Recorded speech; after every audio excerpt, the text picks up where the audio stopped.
Ayan, mamaya kakatayin natin yan. Ayan o, ganda o. Ayan o, may mga tao na sa taas o, may market na ng DRT o. Ayan, lakas ng agos niya sa napakalinis.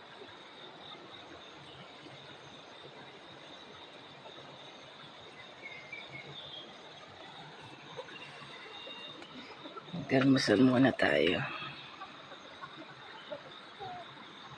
Ito yung ating ilaw, open natin.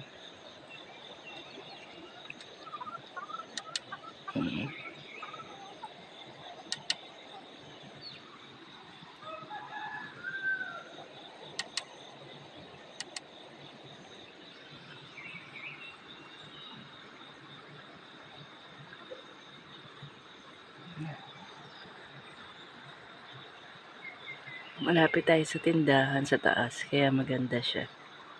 See? Saka ang init, umaga na lamamig.